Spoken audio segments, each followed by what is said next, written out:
What's up, everyone? This is the Go Long Podcast. I'm Tyler Dunn, here with Jim Monis at Fatty Beer Company in Orchard Park, New York. This is where you get the best Go Long podcast. We're hydrated in a good way, hydrated and ready to talk some NFL. I think that's the key, you know. Before we talk got a NFL, couple beers in us. let's talk about Fatty Beer. Let's do it. Because we come in here for our show tonight, and I mean, let's talk about Nick, Chris. They just take care of us with the best recommendations. I don't know a lot of beer. You've helped me. Nick and Chris are helping. Yes. Nick, Fatty, Chris, unbelievable, great dudes. Unbelievable. We have sours, we have hazies, we have everything you need all over the country. Yes. They have passion for beer, and that's my belief in anything. If you want to be good at anything, have passion. If you want to be Ken Dorsey, have passion. Go ahead and break the press box up if Isaiah McKenzie couldn't quite, but just said, I like it. Sorry, was that a smooth transition or It's a great transition. We'll get into that. But you're right. These are guys that are passionate about what they do. It's a big reason that we're here at Fatty. Yeah. They love beer. They're passionate about it. They travel the country looking for the best IPAs, the best sours, the best wheats out there. Yeah. And you have to make a decision, right? A night like this, I walk in here, I'm like, you know what? It's a sour kind of night. We knew. And sometimes you just have to tell those guys and they lead you the way. But Nick, and he made a great point. He was telling me that one section of the whole beer fridge was Portland, Oregon. Like he has he's like, they have some great hazies right now. This section, some great sours all over the country. That's my style. All over the country. The one I'll definitely mention Key Lime Pie Sour from Brindle House Brewing Company. This is right in Spencerport, New York, Rochester area. Well, Key Lime Pie in New Yorkers.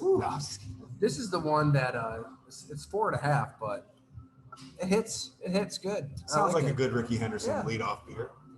I'm going with my Aaron Judge beer right now.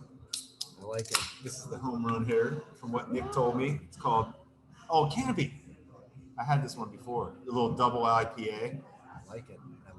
New England style, which was both our favorite teams because I officially thought they were going to win last week against Lamar Jackson. Really? You thought the Patriots had it? I took the Patriots. You took the Patriots. I did. And I took your advice on the bet earlier today, which we'll talk about. Yeah. I don't like that we did that. I shouldn't have said that. Well, I feel like I just took away Ella's and Sonny's college tuition. Don't worry, I'm not degenerate like you. I'll be okay. $20 won't hurt. All right, we have a lot to talk about. Yeah. So, man, where do we start? I don't know where we want to start. Coming into this podcast, I wanted to talk about the Jags because they're a fun team that you were high on to this season. We've got a lot of Jags content coming for folks that go along, but there's some topical stuff to talk about too, namely what you led the podcast with. The destruction of a coach's booth. I didn't think about it a lot when I saw the clips and all that. Then, I listened to your show with Isaiah McKenzie. Everybody needs to listen to that because I don't know how many shows are going right now on air where a major part of a team's offense, a player, is actually talking about what happens and is being honest. I appreciate it. So that's the goal. If people do like football, look, I can give you some BS insider info or whatever I have from my little, front office days. He's out there playing. He can tell you what's going down. So anyway, he's given us an hour of his time. You know what I mean? It's unbelievable. Nothing's cushioned with cliche bullshit. It's real. First of all, his body's probably shot, like he talked about. These guys, they don't even get healthy until about Thursday or Friday. So we know that Isaiah does that out of respect to you, and he wants the fans. He wants the fans to be a part of it. Anyway, that's genuinely the reason behind it. I love it. I love listening to him. He wants to. He sounds be like real. he wants to be real. Yep. But you guys talked about Dorsey, and I hadn't thought a lot about it. I just thought it was like kind of ridiculous, and it's not my style. Now I thought more about it. I don't like it. I think here's why. Ken Dorsey's on the track now, right? Because you coach a great quarterback, Josh Allen. You coach him. You are now on the list to be a head coach because you coach a great player. Cam Newton got a lot of people jobs. Ron Rivera, Sean McDermott, all of these guys, right? Well, Rivera was a great one. But point being is, if you want to, Dorsey, if you want to win people over, the sixth grade tantrum when we were interviewing coaches, if I would have seen that from Anthony Lynn or Sean McDermott or Harold Goodwin, guys we interviewed for the head coaching job for the Bills, I feel like that would have come up and been addressed. I don't think it would have been. I'm not trying to make this a bigger deal than it is. Yeah. I don't want to overblow this. I just didn't like it.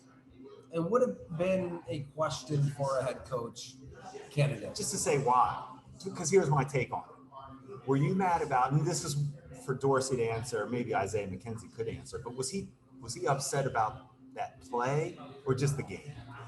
According to Isaiah, he really thought it was the game, but it was in that specific moment when it all unraveled. If Dorsey could tell me he was flipping out because they threw for 400 yards, couldn't score points, and lost a football game, right, the culmination of I that. can deal with that. As long as it wasn't about that play. That was my only thing. It was as long as it wasn't about just one play. It doesn't sound like it was, but maybe. I don't know. I just didn't like it in general because the other thing it does in the booth, it kind of makes it about you as a coach. Because those cameras are rolling. And there's other assistant coaches in there that they're putting their heart into the game plan as well, and they weren't happy about some things too, but they didn't throw the tantrum to draw attention to yourself that he did. That's my only issue. I guess what I'd say is, and I've got to be consistent, is I love it when players are themselves through and through. Player. I don't want a player to stand there after 100%. a game and spew, PR tested BS. We would agree on. You know what I mean? No doubt. Spare me. Like, if you're saying something you don't really believe, why are we going to print it? Why are we going to talk about it? I don't want to hear it. And usually from coaches, that's what you get. You get the PR poll tested nonsense because they've thought about it. They've had days to let it stew. They've thought, how is this going to make me look in the public? And it's just very not real. It's not authentic. It's not who that coach really is. So to have this like sliver of time where a coach expressed himself in such a bombastic manner, I don't know if it's good. I don't know if it's bad. I like that it's real. I like that we know what Ken Dorsey's all about. As Isaiah said, they see the side to him all the time. Mitch Morse is on record saying like the Holy Spirit comes out of him, and you don't want to be on the wrong end of it. So, I don't think that Ken Dorsey should backtrack from it. And he did the whole apology thing to the team. Isaiah said, I don't even think he need to do any of that. And then he comes out publicly and he's talking. Own it. Screw it. Now this is where I was going with it. To be real, own it. Own it. I love it, honestly. Give me that over what we hear from the head coach time and time again. Tantrum all you want. It's fine. Then own it. And say, yeah, I was pissed. Yes. I was pissed because you know why I was pissed? Because we should have scored 40 points. I bet you there's a lot of Bills fans that would have loved to see coaches pissed off from some of these playoff And he should have said, he could have even said, yeah, I was pissed because I I felt like our defense did its job playing with, the backups in the secondary against an explosive offense. And we should have won the game, but we didn't score enough points on offense. And that's why I was pissed. 100% love that. And if he would tell me that in a press conference or an interview, I'd be like, I like that. And that's why I kind of love it, Jim. As long as it's not about him, I'm good. That's a good point. That's all I'm saying. And if Isaiah would agree, then he knows him better than us. He does, and I take Isaiah at his word. That was my interpretation. But you see my point on it. Is that he was speaking and acting for the offense. Fair enough. If you are believing it, yes. I'm fine. Put on a show for. I've seen the way offenses and defensive coaches act after a game, and they do take it personal if it's 40. If you lose a game 44-40, I see the way the offensive coaches are looking at the defensive coaches. Like, we scored 40 and lost. You guys all right? Not that they're blaming them, but it happens. It does. I think that players love the authenticity too. Now, like I said, as long as you're upset because you let the defense down, or you felt like you could, like that was on me. We should have won this game. That's okay. But I want it to be about the offense and the whole game, and not just that one play or just me. That's all. That's an important distinction. But bottom line, Ken's welcome on the podcast. Oh, anytime. let's do it. That'd He's be great. welcome on anytime. Come on, I'm sure Coach McDermott will let him on. Coach McDermott will let him on. He'll absolutely let him on. Because then we can talk to him about some other things too. Like, do you take credit Like when you go on your coaching interviews, are you going to take credit for coaching Josh Allen? Did you develop Josh Allen? Did you develop Stephon Diggs? Or are you a product of great players? I mean, that's the whole chicken and the egg thing. Like, because I feel like Brian Daboll did a lot of good for Josh Allen and deserved that job with the Giants. Love the job he did. Did Ben McAdoo deserve the job with the Giants? You know, Did Andy because he worked with Andy Aaron Reid Rodgers? deserve the job in Philly for being the quarterback coach and never called a play? He was the quarterback coach for one of the most physically gifted quarterbacks in the history of football. We're going to talk talent, not other stuff. Brett Favre. Andy Reid. Brett Favre's in the news today, I suppose. Yeah. Tough one for both of us. That's both of our all-time favorite. Difficult to read. Difficult to read. I learned a long time ago. I know you. I mean, I'm a little older than you, but you know, my favorite basketball player of all time is Isaiah Thomas from the Detroit Pistons, and you know, he went through his troubles off the court. Brett Favre is my all-time favorite football player. He went through his things off the court. Ricky Henderson's my all-time favorite baseball player. You know, people say what they love them for their athleticism. Right. Hey, we all have things happen off the court, off the field, outside of your profession, and we don't know you. We don't judge. Don't worship Charles Barkley. So we shouldn't be your role model. I just had a flashback to, obviously we grew up as Packer fans. I think I started around 94. Oh, I was in my prime. That was Favre. That was the Favre. Yeah, That was when I was like, I loved Don Mikowski, and I was still in love with Mikowski. I was breaking up with Mikowski, and I was cheating on him with Favre at the time. Because as soon as I love Mikowski, and then as soon as I saw Favre, I was like, ooh, Favre and Sterling Sharp might be pretty good. I know we're all over the place. We are right now. Don Mikowski. Oh, you did this. Oh, yeah. We had the story on him, but so there's like a very short list of people who I feel like, you know, the Seinfeld episode where George like befriends Elaine's boyfriend, who's so cool. He like goes rock climbing, and he started dressing like him. Yeah, he starts dressing like him. Yeah, I love it. He makes him sandwiches when they're gonna go rock climbing. I love it. I remember. So like he's just so cool. So Don Mikowski is just cool. He was cool. You know who else is like that? Rob Johnson. He was cool. Rob Johnson is just a cool so factor. Cool. Good cool factor. I've talked to him several times over the years. He's just, you don't want to stop talking to him. Just chill, down to earth. We got to get him on the podcast. Rob? Yeah, he wants to come on. We'll do it. Just so people can understand why. I love it.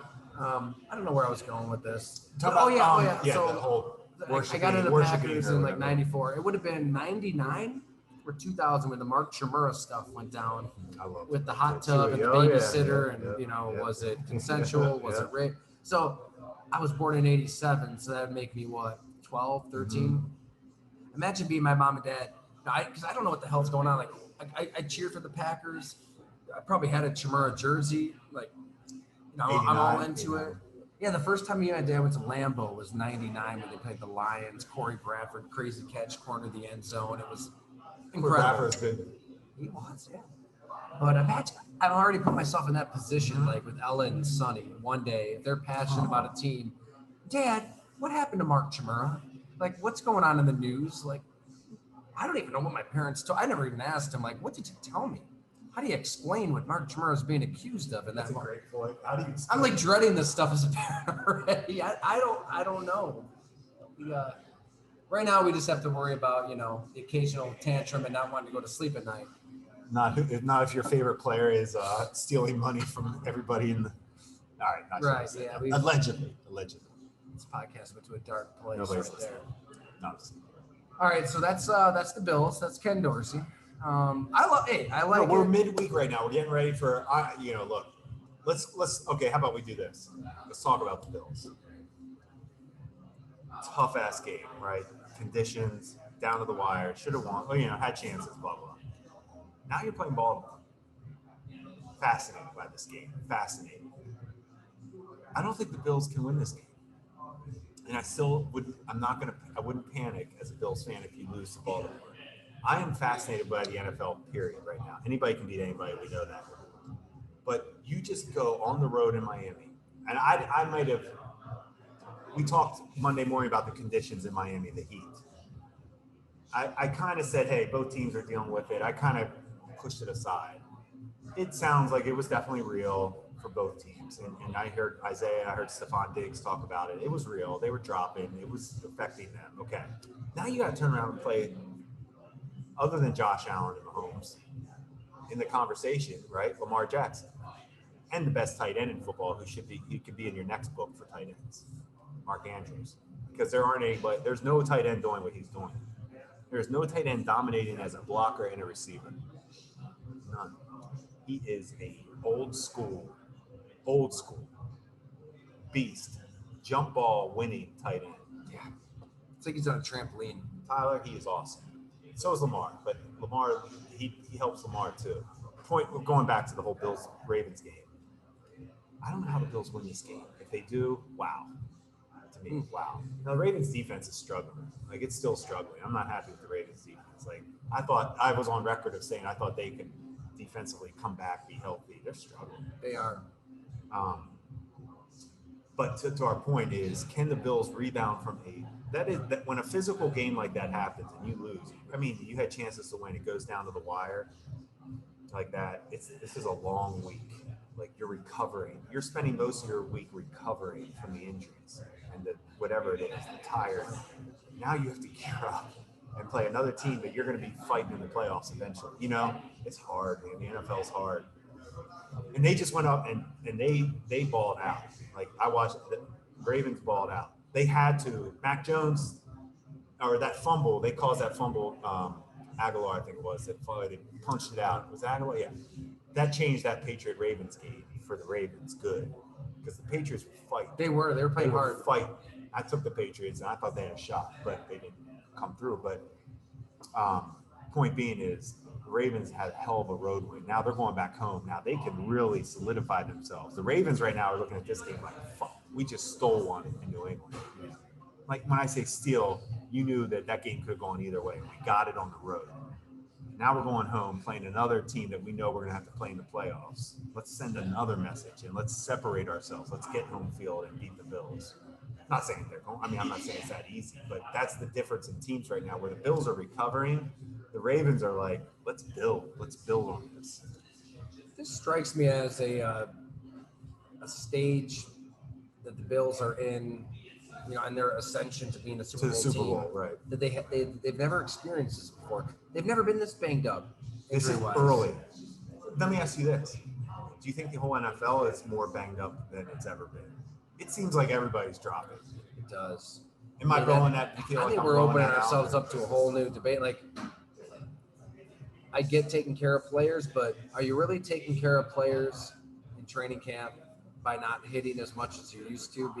What are the results? I don't know. Like, shouldn't you condition the body for contact? I don't even know if that works. It might be the simple fact that you can't substitute live football. You can't. You can try. You can simulate it. You can try. But they're not even trying. Not not like they used to. You were around those practices with Philly. And it was. It was different. I used to watch those practices, and I would be tired. Yeah. Like, watching it, thinking, how do these guys? But I mean, that isn't what you see at all. I mean, no, I it's did that different training now. camp tour. It's like nothing happens at these practices. Nothing. Yeah. Guys stand around and it's walkthrough, and it's. I get it, it's all above the shoulders, which matters. It's an intellectual game, but you gotta hit to some degree, right? So let me ask you this then: on your side of it, if the Bills lose to the Ravens, are you in like, whoa, Bills are 2-2? What's going on? Or are you like, early injuries? I look at it as early injuries. Let's let it play out. Now let's talk about this. I'm sorry, I'm rambling, but it made me think of this thing that a lot of head coaches I dealt with in the NFL talked about, was the NFL is 4 quarters. Mm-hmm. It used to be 16 games, now 17. But so this is about first 4 games, first quarter, blah, blah, blah.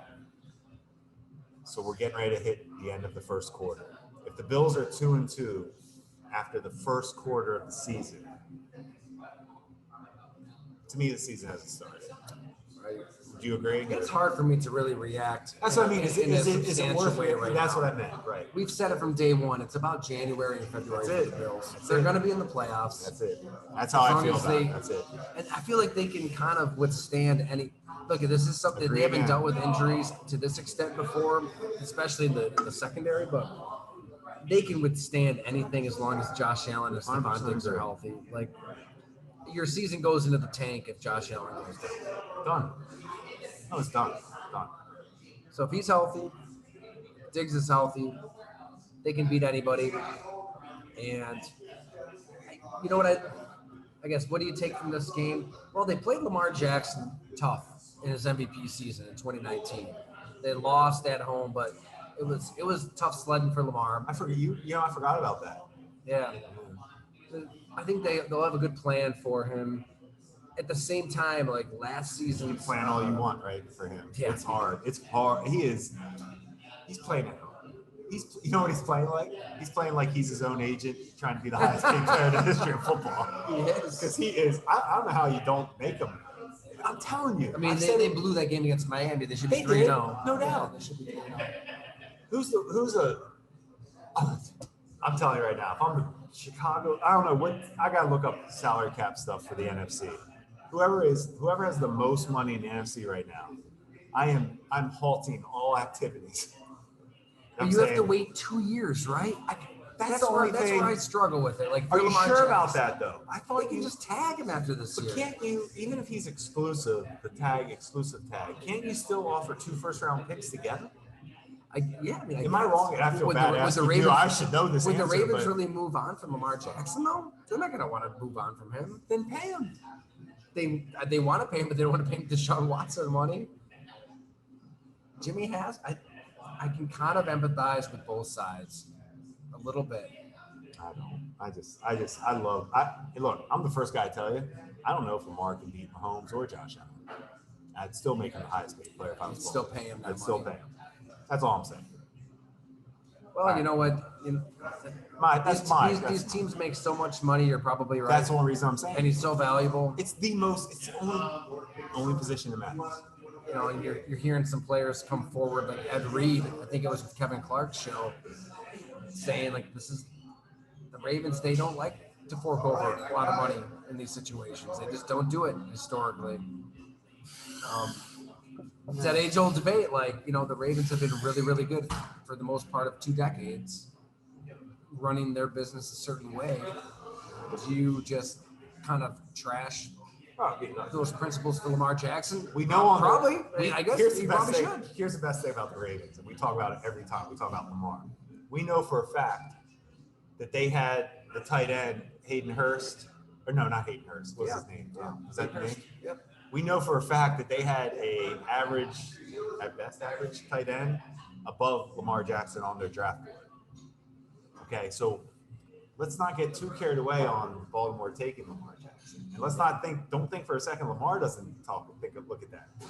Lamar's like, hey, you guys didn't even take me with the first pick that you had in that round.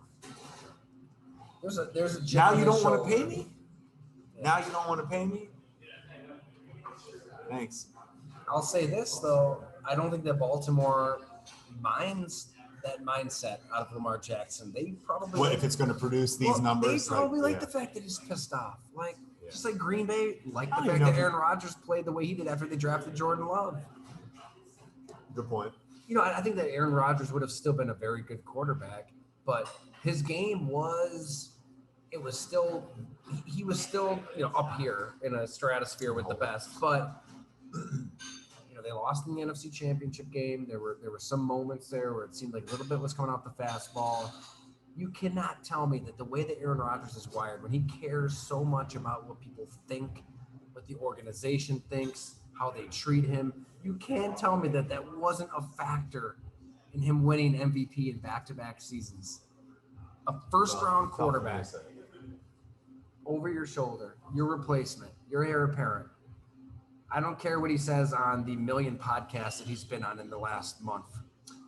It's a factor. It's a factor. But my point is, I think Brian Gutekunst and the Packers are smart enough to know that this is going to piss him off, and it's not the worst thing. Raise his game. And it's going to raise his game. I think the Ravens are maybe a little smarter than we think in this situation, and knowing Lamar's going to be a motivated dude. Not to say that if they paid him, he would just be lazy. I'm not saying that. But every little inch matters in this game, and that's a pretty big inch. I don't know.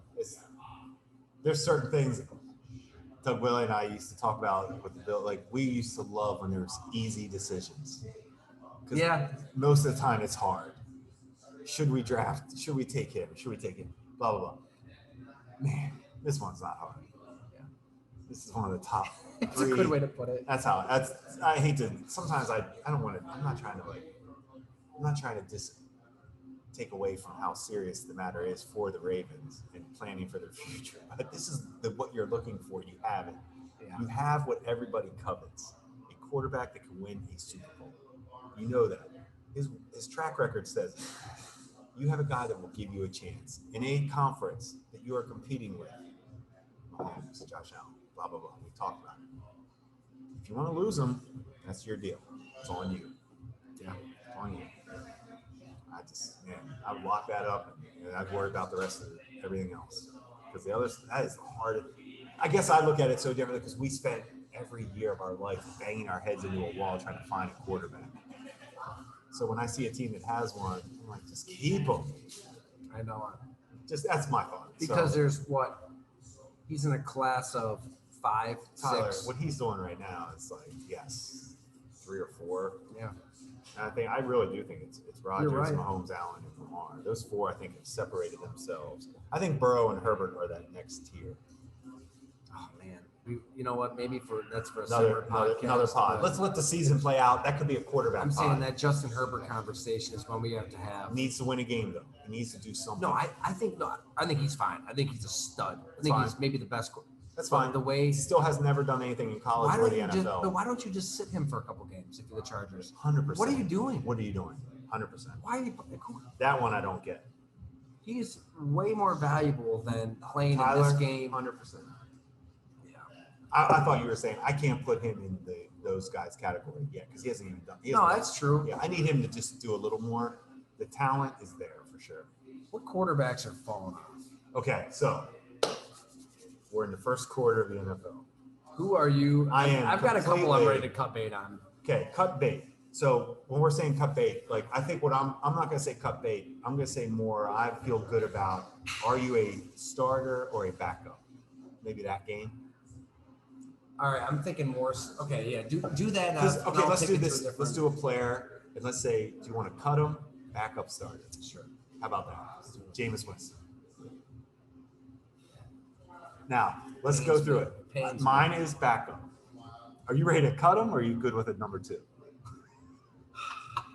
Like we're talking. No, I'm laughing because we've talked about Winston a lot. I think if you're the Saints, and I'm saying number 2. I don't even like Winston. He drives me nuts. But that's another thing.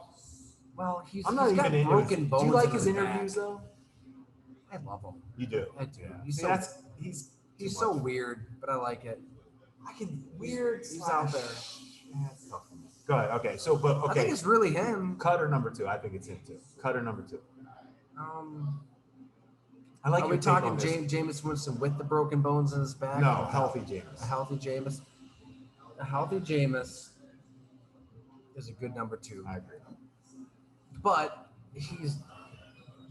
I don't fault the Saints for seeing if this can work this year, given what should they have done? Well, what they should have done is prepare a year or 2 in advance. For sure. And this is what happens when you don't prepare. Sean, your Super Bowl coach says, "Thank you, Mickey Loomis. Thank you, Jeff Ireland. Thank you." I'm gonna either see with Amazon or whoever has a quarterback. I'm gonna do that. Yeah, I should probably just number Homer 2, Simpson my way into the bushes on this one. Winston number 2. Yeah, we'll make him a number 2 next because I'm All right, can I give you one? Go ahead.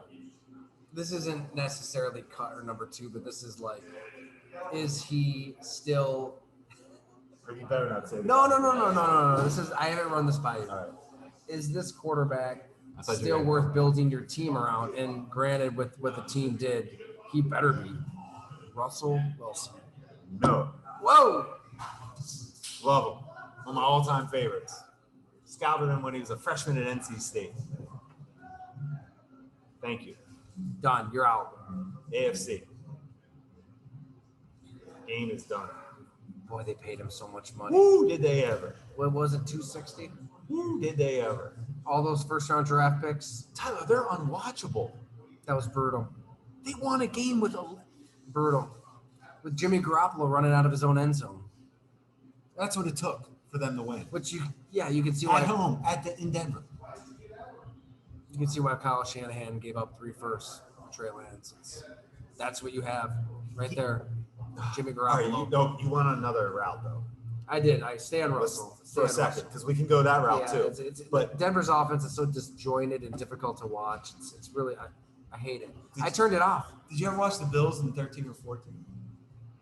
Anyway, so Russell. Russell Wilson. I would take those Kyle Orton offenses over this. Oh, he did a great job with Kyle Orton, but that wasn't who we're talking about. Oh, I see. I think that was the guy in. I think that was Downing. Really? Or was it? Am I wrong? Downing was the OC then. It wasn't Nate. I think it wasn't Nate. No, I don't think. Was Orton Nate? I think so. I'm wrong on that. I Okay. could be. That tells you how I was Nate. probably trying to block it out. But regardless, yes. Is Hackett getting credit for making Orton serviceable and Blake Bortles serviceable? Yes, and then to see Aaron Rodgers in fact. So that's how you hire a head coach? And then you wonder, okay, Aaron Rodgers loved him in Green Bay. You love him so much that he Lovey just like dovey. Devontae Adams loves Aaron Rodgers so much that he left.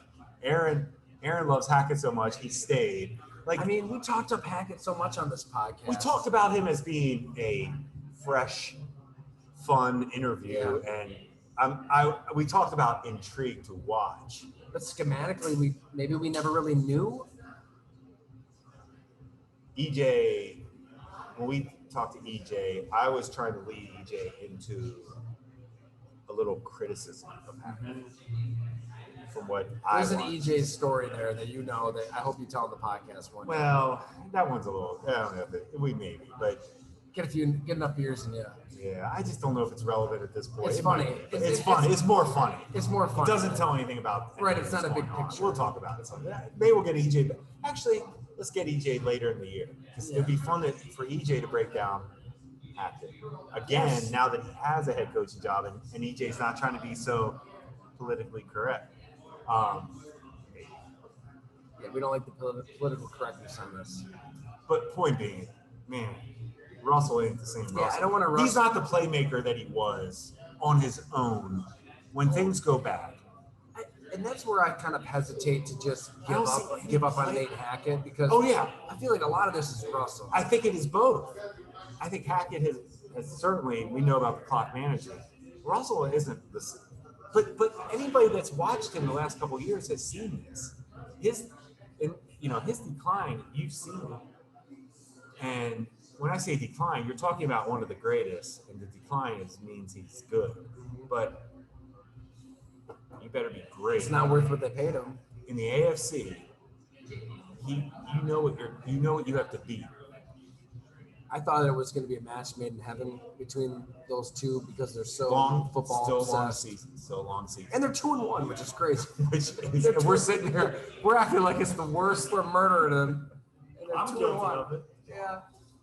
But I think a lot of people would agree it was that hard to watch. Like I said, I turned it on. I was working on a story. I was like, you know What's going on what? with This is distracting. I cannot have this garbage on in All the his teammates background. are coming out like, Boy, Richard Sherman hasn't held back. what are you gonna do? I'll tell you. Here's one thing I can tell you.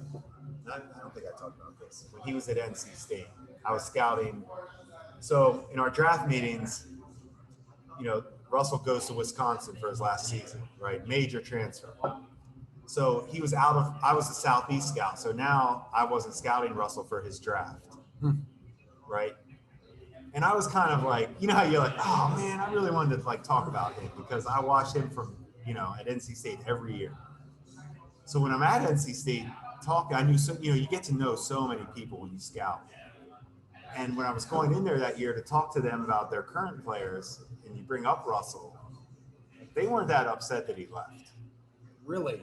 They were not. How so? He's a lot to handle. That early? That's why I know this, because we also know this, because you did a great story on, he was done. John Schneider, the GM of Seattle, had Russell out the door. Right? Schneider was ready to move on. Done. From the Russell Wilson business. It was done. Him to the Bears was done. Right? We know that. The Bears were ready to give. It was done. The Bears were good. The Bears were celebrating. They thought they had him. Pete Carroll couldn't, hey, I'm not coaching for too many more years. I can't, my last couple of years, it can't be me trading Russell Wilson. Ego. So So if I'm staying, Russell's staying. Here you go. Now you got it. But isn't it funny that John Schneider, please, you've done nothing but incredible things for us, but can you please leave? NC State, you put us on the map. Good luck at Wisconsin. I mean, nobody's sad to see him go. That tells me something. Yeah, and I'd heard some whispers here and there. Obviously, he's He's a married to lot. Ciara. Who's he sit with? Sierra. When you see him on TV, who's he sitting with a lot? Roger Goodell. How's that go over in the locker room? Makes you wonder. I mean, we're starting to see it from some of these former Seahawks. That's all I'm saying. I think you could put 2 and 2 together, right? I mean, I feel like there's enough now that we can feel like we can at least say there's something I mean, he wants to own a team one day. fair. He wants to be an NFL owner. That's fair. I feel like he's thinking of these things like down the road. Like he's not just thinking of, I'm not going to be the best quarterback in this game, this matchup. He is, but he's got this broader goal vision. I love guys planning for the future. Now I can spin it another way. You also do know, Russell, like a lot of players are looking at you. You're trying to prepare for your future that you don't really need. Yeah. You're financially good for the I think rest the of your life. weirdness probably, I mean, there's a lot of weirdness I think it goes to the weirdness, lack of trust. Did you see the Subway commercial? I don't want to talk about it. Confused. Can you help me? I What was it? It's not very human. What's going on? No, like, You know, I've talked to Russell. I did a story on him at Bleacher Report. It was maybe 2017, 2018, around there. And it was a good conversation. Like, it was, 20 minutes or so, and felt like it was as real as it was going to be. yeah, he can do. I mean, look, he's But gonna win you over. I think this is really who he is. I do too. I don't think he's putting on an act. So I don't think we knew this, but I think a lot of people that really were there day in and day out at NC State. Like, how do they describe it by being too much? Too Like, much. What do you mean? It's basically we're good because of me. And you probably want me to stay. And don't try to tell me I can't play baseball, or don't try to tell me I can't do this while I'm your quarterback at NC State. Because he was still in college, still thinking about baseball, right? Yeah. Which is fair because he was that good. Well, he kind of held that over Seattle's head a little bit. And it did. He A lot of them. continued it. So you can see where it was bigger at NC State than it was as he got older. Yeah. That's all I'm saying. I can put this thing together now. It makes sense to me. Where he just drives people, it's too much. But you know why people put up with it? The production. I was just gonna say, He wins. You're gonna have to put up with some BS with a so lot of these competitive. guys. He's so talented. He has everything you want. So you put up with it. I mean, Aaron Rodgers just lies to everybody, right? And No, says I'm not talking about him this year. I still think he has to make an appearance on the podcast. yeah, because I think he's the best. Well, then Green quarterback. Bay was okay with him going up and misleading it. Yes. Look, I do not care if he got the shot or not. I do not care. I really don't. I have friends, family that did, that didn't. That's not your Whatever. issue, right? I don't care at all. But to stand there and not do what Kirk Cousins and Carson Wentz and all these other guys did, Lamar Jackson with the mask on and like, this is my stance. Kyrie Irving to the extreme. This is my stance, and like, Would you I need have a more- mask on in this interview because those are like, he wanted everybody to think that he was vaccinated. Like he went out of his way to make everybody think that. And You just wanted him to be it honest. only right, just the honesty. Just give me the honesty. And we didn't get that. But my point being, like, Green Bay as an organization was like, well, bend the knee and We'll deal with it. yeah, right, do whatever you want, basically, because you're so good. I mean, Brett Favre had his own parking spot right there next to Ted Thompson and Mike McCarthy in that stadium. I'm not. And I think Green Bay got to that place with Aaron Rodgers. Was like, you're so. And look, I'm not saying it's right or wrong. It's reality. It's reality. Like, do whatever you want. Like, go on whatever podcast, say whatever you want, take whatever hallucinogens. We don't care because you're really, really good. You're of the opinion of like, yeah, do it. Tyler, I'm embarrassed to say this. We were in Buffalo. I don't want to say we were begging, but we had serious conversations with Kyle Orton that we could improve the offensive line to keep him for another year. That's how hard it is to find a quarterback. Yeah. Should I walk out of the fatty beer right now? But I'm just telling you, that's how hard. So when you hear me say, Yeah. yes, keep him, sign Lamar. Now you're stuck here on this Go Long podcast with me. If you have one, don't lose him. Yeah. In New Orleans, I'm telling you every year. I'm just telling you, there was never a draft. That I know it. When we were it's just hard. arguing, It's just hard to see the groveling and the bending and of I the get knee it and all of that. because Like, I get it. I have to bring it back from the but other side. these quarterbacks know their power. That's why they Look at Lamar Jackson. That's He why knows he's- his power. Oh, you don't want to sign me? Cool. I'll just Yeah. go out and destroy the NFL, and then you guys decide. I'm either going to play for you as the highest paid player, Baltimore, or Chicago as the highest paid As player. high as I have been on Jordan Love and think he's got some tools he can develop and He work still with, may. Aaron Rodgers is probably looking at it like, okay, I've seen him in practice. You've Aaron seen him in Rodgers- practice. Aaron Rodgers doesn't. He's not on his mind. Aaron Rodgers is trying to figure out how to win. He's never thought about Jordan. Give this to Aaron Rodgers and the Packers too. I mean, I think that he is at least early on showing he's willing to I think he's fighting. win a ball control I think game. he's fighting. I Now, think It was I actually- ugly, but I think that was a good win for the Packers. But I don't think he's been bad in the media. I No. think he's been good. I think he had chances to be bad, especially when the first round, the receiver, the rookie dropped that pass. I felt Well, he didn't throw to him for like the whole game. like that's his way. Drew Brees told Robert Meacham that his rookie year in New Orleans. I heard him say it to him. Like, I'm never going to look at you unless you run that route. I mean, it's like he was good enough to burn Patrick Peterson like Which he did. 75-yard Which he touchdown. did. Why not go back to that play? Yeah, I mean, I get you, but that's a quarterback's way of saying, don't do me like that. Let's try next game. But no, it's real, man. These quarterbacks take that personal on a play that you can, like Isaiah, that one, not Miami. What was it? I'm sorry, the Bills game before. Isaiah dropped that. It Yeah, ended up against the being a Rams. pick. That was a tough ass catch. Like, no quarterback's gonna get pissed at him for that. That was hard. You see what I'm saying? There's different levels of. Now that was like Aaron Rodgers was like, come on, man, that was you're running down the sideline wide open. Yeah. Make that catch. Where McKenzie, Josh is like, hey man, that was tough. That's all right. I'm good on that. Right, because you Because it decide where was the ball goes. you're in the freaking middle and you're trying. That wasn't bad. Different. There are. You study the stats. Quarterbacks have the power, though. That's the No theme here. doubt. All right, give me another one. I know you want. There's one in Well, Chicago. how does this end with Russell though? Like, Oh, it's gonna be bad. it's just going to be disaster, Bad. and they're going to try to get out of that I contract. don't know. Can you? I don't even know it, but can you? At some point, you can eat it. Move on. Get ready for the. It's done, man. You're not winning the. A lot of AFC. Donovan McNabb pictures in, Redskin uniforms making the rounds. That hurts home. That goes home for me. True though. Writings on the wall. That's funny because Donovan was never the most well-liked player either. I can still remember when he beat the Eagles. Didn't he in the locker room like say, "Oh, they kept the wrong guy"? I'm paraphrasing. He said something to that To that effect. effect. Yeah. No, Donovan. Well, maybe they did. Kevin Cobb wasn't that good. He ended up slipping and Kevin Cobb's reason. sent your life into a. Kevin Cobb has played a lot of he's been in my life more than I ever thought he would.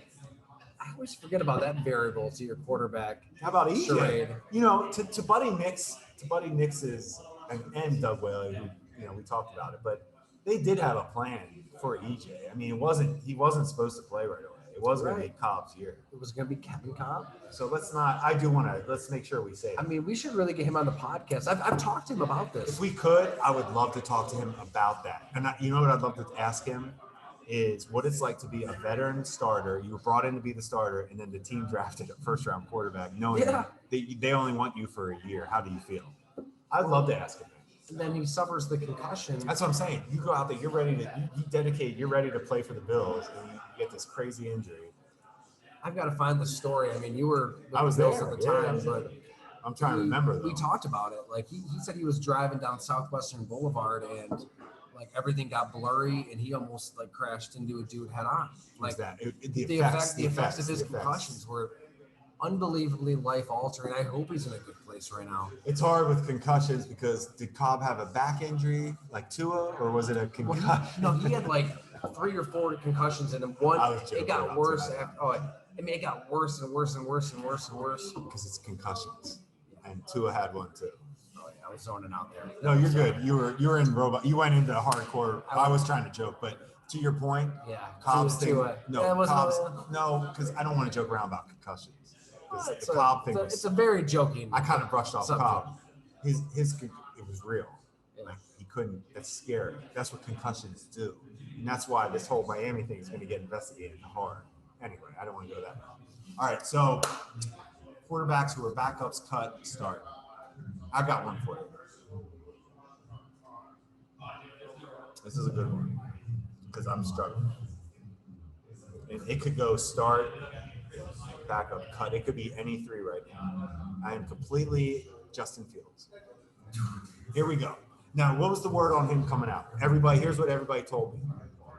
Because all I could do was watch the tape at the time. And I told you I'm on record, all our pods. I said I thought Fields had the physical ability to be a starting quarterback in the NFL.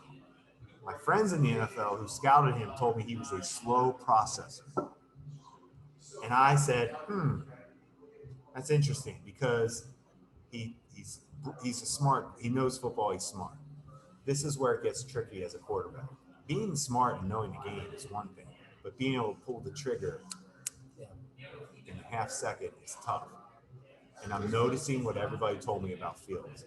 Man, that dude makes every play look hard, long, brutal, extraordinary, because he does things nobody else can do, other than maybe Lamar or Josh Allen. He does those plays. You see them and you're like, He's got one or two a game. Where Tua may never have what I call a great throw in a game, just solid throws, where Justin Fields will have that one or two, the driving range. I call it the driving range. Oh man, I hit 2 good drives today at the driving range. I'm going out tomorrow. I'm going to play that course. And then you have to make sure you don't slice or drive. It's just like the blitzes. Yeah, so that's how I look at Fields right now, where I bet Fields blows you away on days of practice with what he can do with his legs and arm. And then the games comes, it's brutal. And I'm the biggest Fields defender. I love him. At this point, I'd say he's a 2. I'm not ready to cut him. I don't see starter You in threw up Fields. that 2. I thought you were piecing out on No, Fields a number entirely. 2. I'm not yet. I can't cut him yet. I still But want number 2. He's not a starter right now. He's not. Now, okay, I say that he'll go out and win this week, but I don't see it. I don't see what I need to see from a starter. I don't see the quick decisions. He's consistent. The guy doesn't even throw. He doesn't get volume. He gets no attempts. Think about how many times last year Trevor Lawrence threw 40 times with Urban Meyer. It was gross. But at least he was getting the volume. He was trying. Yeah. Fields throws 10 times. It's like they're completely not even. I am at a loss on Joe. Hey, guys, look.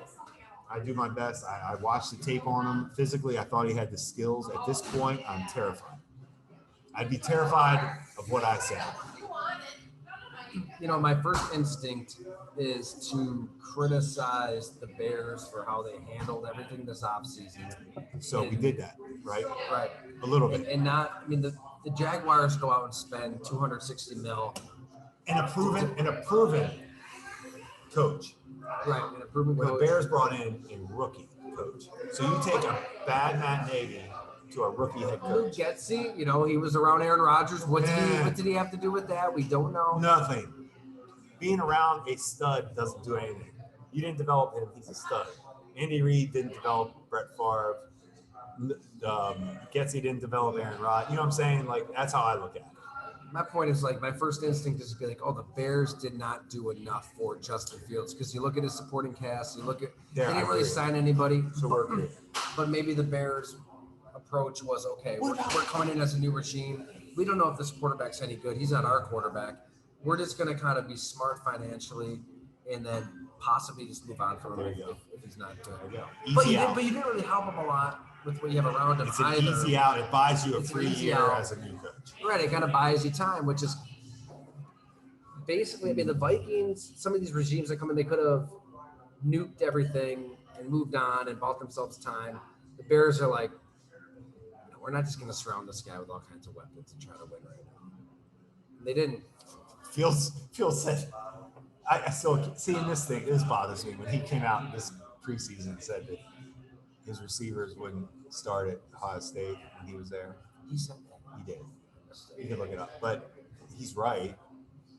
He's also telling. They also had 2 first rounders. Yeah. But he's right. But why say it? Why say it? Well, he just doesn't look good.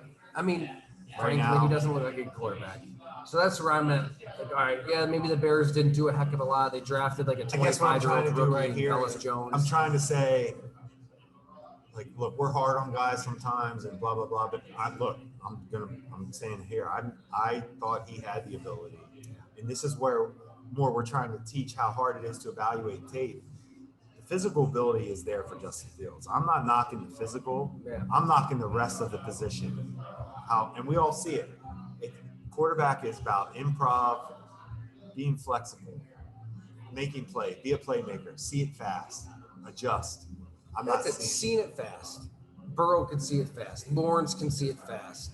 Some guys can, some guys There can't. it is. There you go. There it is. That's what I'm trying to say. How hard it is when you're evaluating. And there tape. was some of that criticism was out there on Justin Fields. And that's what I was saying. I heard it from. I didn't. I wasn't But when it was scouting, floated out there, it was shot down as being racially motivated. and I felt that. As far as I'm like, really, this guy is pretty like. But now that I'm watching him play every game, I'm like, God, man, like, at what point do you have to look in the mirror? You know, Like, you can't throw the ball 10, 12 times a game in the NFL. It's not even thought. That's first quarter. Sean Payton. Yeah, I had forgotten Sean about Payton that. looks at 12 attempts. That's 14 points first quarter. Let's go. I'm really interested to see what Zach Wilson can do now. Can't wait. You know, Can't wait for the STS. I thought about getting down there to Pittsburgh for the game Sunday. Is he playing this week? I didn't read that. It sounds like it. They got a win, I guess, in there. You want to see Jets. the Wilson Trubisky? Yeah, brouhaha of sorts. Where do you want to go next? Give him another I quarterback. think Zach Wilson's, scouting out the He's the guy. milfs To be in honest, there in now, Pittsburgh. I don't know if Will. I know. Did you make anything of that story? What do you want to say about it? I don't I don't know. know either. The NFL. I want to know what happened. I think everybody kind of wants to know. I mean, I if feel you're like not we know. interested and curious about Don't that, we then know? you're not human. I feel like we know. I think it happened. It was his mom's friend. I take it as it happened, and some players like, man, that's crazy. And, I mean, funny. And, Yeah. hey, man, that's cool. I wonder what mom thinks. No. No, she doesn't care. She'd probably only be upset if I'm not gonna say that. Anyway, so I'm not gonna say what I was gonna say. Is he any good? He's part of the STS study. I need more tape. Yes. I need more tape. Study the stats, baby. Study the stats. I don't like Mac Jones right now. We got to study the stats coming out soon. You had sent me a nice little thing on the passing yards leaders. It was Wentz, Carson. It was Carson Wentz. I think Trevor was in there, Lawrence, which is good, maybe. And then there was another guy I wasn't buying. Joe Flacco's. Flacco. It was Flacco, Wentz. I'm like, you see what I'm saying about studying the stats? Like, those are your passing yards leaders. Those guys aren't good. Doesn't matter. Wentz, bye. Go. Yeah, even after that first game, he was catching some praise. You from, gotta watch it. They are. You want to talk about? They are so talented at receiver and tight end and running back. They better put up stats. But that was some garbage. I'd just love to see Sam Howell in that offense. I would love that. Give me that. I like that. Good call. Let's just see it. Give it to me. We've seen Taylor Heineke. He made the all old school team. So give Heineke him made that. them. Is Heineke not better than Wentz? I think he's probably better than Wentz. But I'm just saying, I want to see something we haven't seen. I can't believe that. Wentz and Justin Fields are the two guys where I just Back up. coming out of college had shots. All right, here's one for you. Go ahead. Okay. Jared Goff. I can't do it. Come on. He's the same. His numbers are pretty good. Same guy. I just rewatched Fringe. Lions Vikings. Fringe. He made some throws Fringe. because they're running the ball well. He's getting some one-on-ones. There you go. Fringe number 2. If you need him to be the difference maker in a game, you're not going to win. But you do need – how many number ones are there in the NFL? So there aren't a lot, and that's what McVay realized. McVay said, McVay never thought he sucked. McVay just didn't think he was good enough to get them to win a Super Bowl. I would agree with McVay. Which is like what Shanahan knows about Garoppolo, but he's stuck with him. They're the same guy. They're in that 15 to 25 ranking of starting quarterbacks in the NFL. Yeah. They're always going to be in that. They're good enough you can win some games. They are. They're both good enough to win games with scheme, defense, running game. But when you get to the NFC, AFC championship, you got to beat Mahomes or Aaron Rodgers. I don't think they do. Either one. The closest that San Francisco is ever going to get to winning the Super Bowl with Jimmy Garoppolo is Emmanuel Sanders getting a step for a game-winning touchdown and Garoppolo missing it. And right there, Shanahan knew this is as close as we're going to get this guy. That's a good call. I like You that. scheme up a play, Like it was that like that moment. you know when the coaches always take notes. I wonder if Shanahan after that play said enough. Yeah. Enough. Give me to whoever. I kind of feel for them. I mean, And then, it's and, not then even. they, and then they give up the future for a guy that they can't get on the field. Trey Lance is going to go 3 years without really playing much at all. Yeah, and he only Sat out the played. COVID and he year. only played in the FCS, and he only threw Right. deep balls and ran Right. straight ahead. He never. He's a Manchurian. It's what I quarterback. talked about from now. I'm hard on myself on Justin Fields, right? But I will. I'm documented hero saying I never thought Trey Lance. I would liked be. Lance. I never saw it. I like Never the saw it with Trey possibilities of Lance. him in this offense. I feel like we could have seen it too. I don't disagree with you. I on don't. that I don't really because think much about the monsoon game. You're more giving. No. I'm not evaluating that game. I'm not. I'm not doing that game. I'm talking about in general. To me, it was when San Fran never found a way to move on from Jimmy G. And that's why in your prediction column, I said Jimmy G will play for the 49ers this year. Yeah. Because if you kept him, that meant you were scared Yeah. Yeah. about something. We don't know, but you were scared about something. Anyway, how about are we confident Jalen Hurts is the answer? Absolutely. He has to be right. Tough. He's so tough. He is. He's Their thick. offense, that coach has come a long way. We were hard on him a little bit with his press conference. I was, not you. We were hard on You weren't. Howie. I was. Howie is a shithead. Good job, though, Howie. Because I'm going to tell you who came to life this week. Devontae Smith. Oh my. Hey, Howie, cheers to Devonta. That dude. Give it up for Howie. If A.J. Brown could be your number 2, you're putting together a roster. Hey, here's what you have to give Philly credit is, okay, they paid Carson Wentz all that money, but when they realized that Carson Wentz is Carson Wentz, What I tell you, get drafted. first Jalen thing Hurts. Sean Payton said when I was in New Orleans, I never had heard it before, and he was so convicted. Hey, guys, as soon as we draft a guy, we love him. As soon as we realize he's not the one, let's move on. Move on. And I love that. And I never heard that from a head They coach, just swallow the ego. and they did that in Philly. They You're didn't right. just do it at quarterback. They No. did it at wide receiver. Everywhere. They took, tried. Rager, Whiteside over Whiteside, DK Metcalf. Jalen Rager, Whiteside, over Jefferson. boom, boom, and they moved on. They moved And on. What do they and do? They weren't afraid to And take what do they Smith. do though? They don't do the hamster wheel. They replace them with better. Mhm. That's not hamster wheel. You moved on and upgraded. Smith and AJ Brown. Here's something I might have been wrong on too. We'll let it play out. I kind of like what the Titans did with AJ Brown because I'm like, you know what? If you do move money around to keep AJ Brown, they could have paid him that, but then you probably have to move Ryan Tannehill's money around in a way that locks him in beyond this season. And Keep then AJ Brown, cut Tannehill, play Malik Willis. I'm just kidding. Go ahead. maybe that's what they could have done. No, I'm kidding. I'm to a point, but here's But where I was I going. understood it. They were looking at the You were AJ looking Brown at thing yes. in the bigger picture. And here's where I would look at that. To your point. Taylor Lewan too, who by the way is done for the year. They would have had to move his money around to keep AJ Brown probably. And my thing is this: you're doing all this, and you still haven't answered the question at the number 1 position. Yeah. Quarterback. He's not good enough. Miami already told you that. You knew that he was never good enough. In fact, didn't he have to beat out Mariota? Yeah, he was the backup for a month. That's my point. So you already you haven't even addressed problem number 1, and now you're creating more problems. That's not well run. And I like J-Rob and the GM in Tennessee. I always respected him. I would say this: I don't think I'm disappointed in like J-Rob GM wise. I don't think the Saints, Tennessee. I don't think they've done a good job. I don't think they're not ready for. They're not looking ahead. They probably would love to have a Lamar Jackson and just pay him if they could. Can you imagine? You know what kind of threw everything off too is a bad quarterback class. You know, it was weak, Now that does happen. so it kind of like put everything on pause for a year in a way. What if? Is next year going to be as good as everybody says? Who are the guys? C.J. Stroud, Ohio State, Bryce Alabama. I'll tell you. I need to watch that more. Some more media creations. What that we if the haven't heard yet. Saints? What if the Saints? What if the New Orleans Saints right now said, Coach Payton, would you come back if we paid Lamar Jackson? I mean, he would return, right? Something just hit my mind. Yeah. He's going to come back.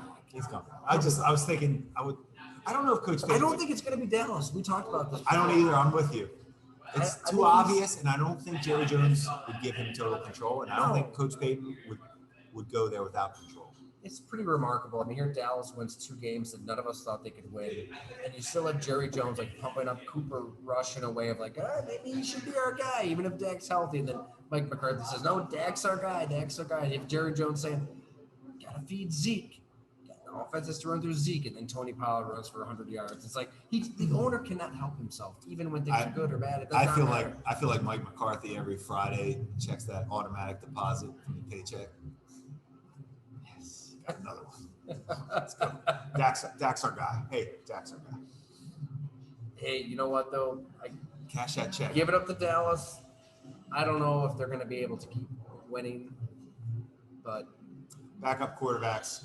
This happens a lot though, where the more they play. is Dak really going to be 100% when he returns I from don't that injury I don't too? know. That's a good question. But Cooper, Yeah. don't make him bigger than he is. He's got a cool name. Though. Proven good number 2.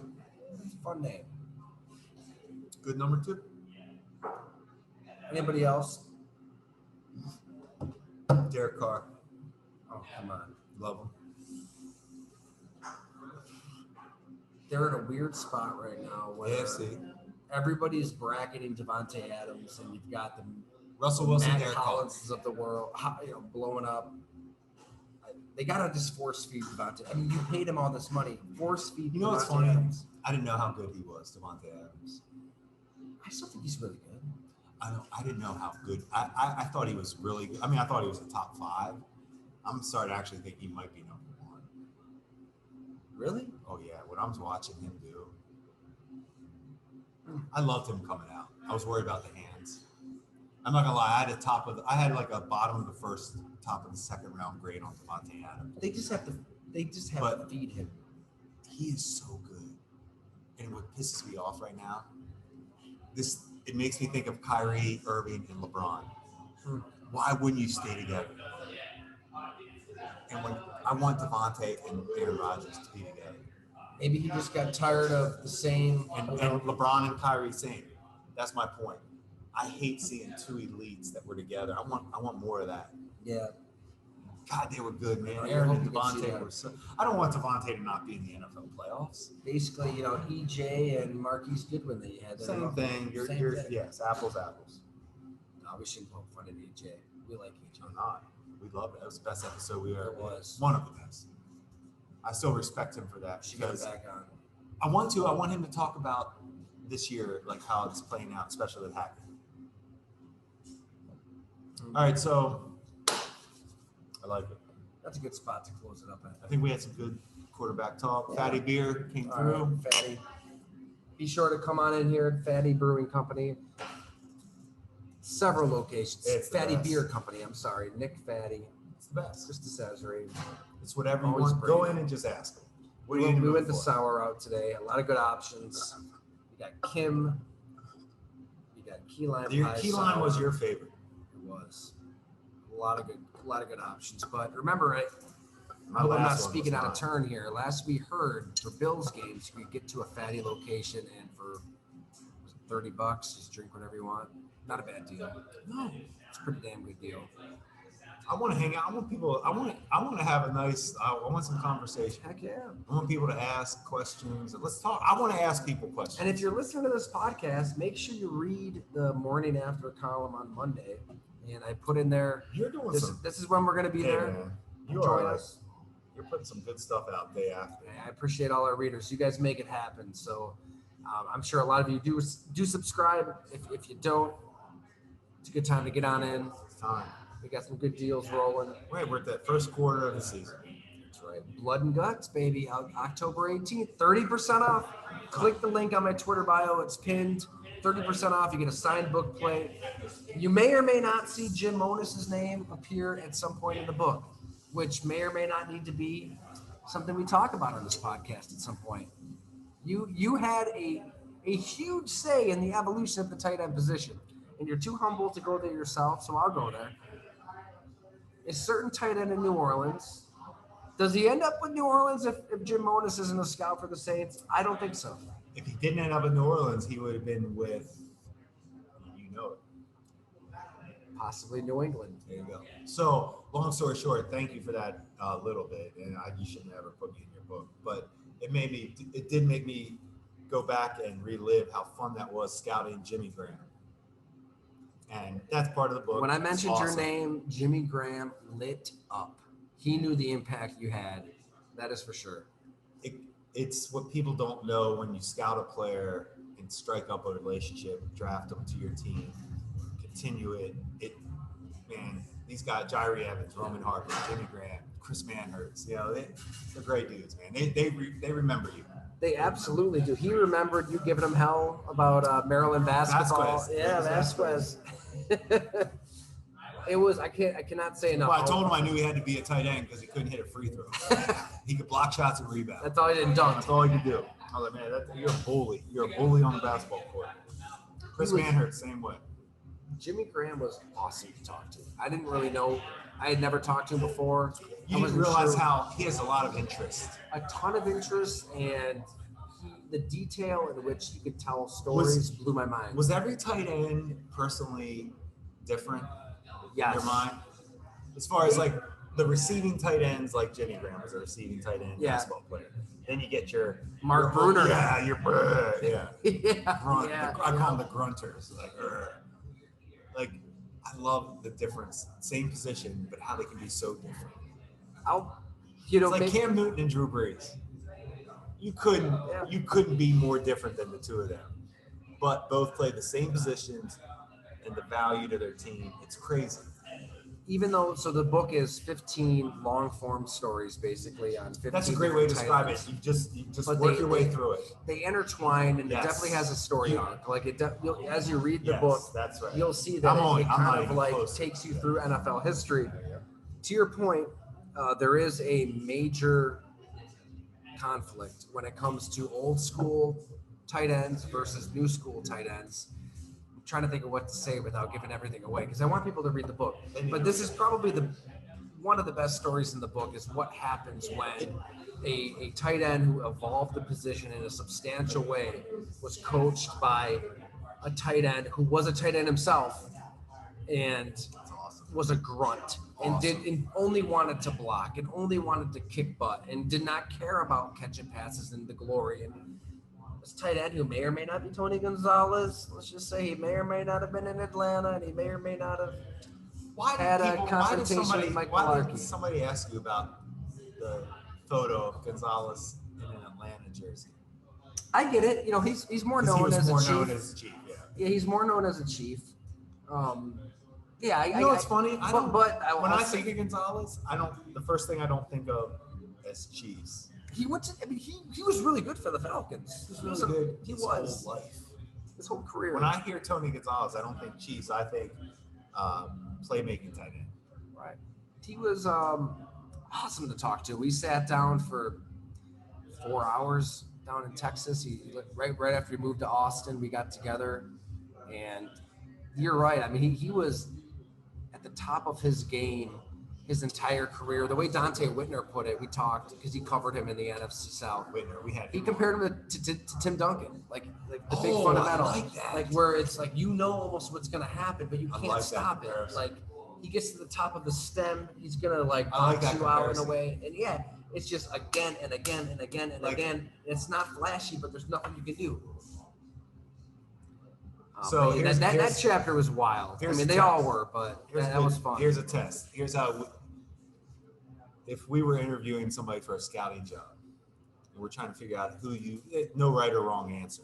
Either answer is right. We're just trying to get a feel for your style of scouting.